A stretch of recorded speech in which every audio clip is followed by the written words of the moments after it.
Минем картатайым Газиев Миңнегариф Абдулла улы 41 елның июнь башында сугышка китә.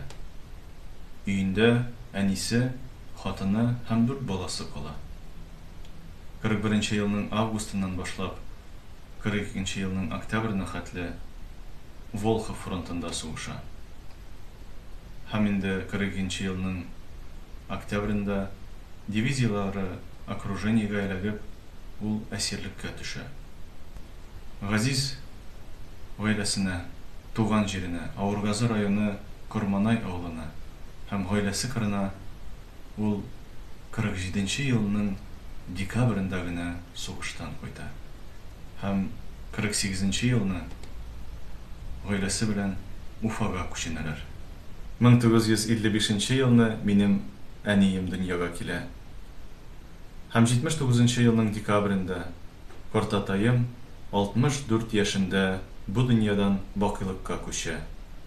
Кабере Уфа шәһәренең татар зиратында. Миңнегариф картатайны мин күрә алмадым.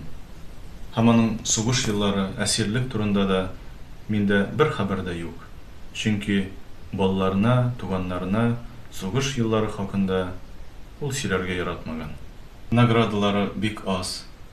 Булган медальлары да бик гади гына.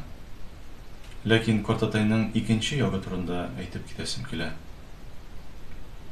31 елның 13 маенда картатайның әтисен Газиев Абдулланы контрреволюцион эшчәнлектә гаепләп 5 елга сөргенгә җибәрәләр. Совет власте йортларын талап ала һәм гаиләсе Мунчада яши башлый. Картатай да Бөек Ватан сугышына шул Мунчадан китә.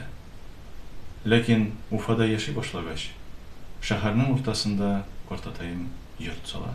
Шул йортта минем сабыйлыгым һәм яшьлегем үтте. Гомерендә бик күп авырлыклар күрсә дә, рухы көчле булып калган. Картатайның рухы шат, урыны җәннәт булса иде.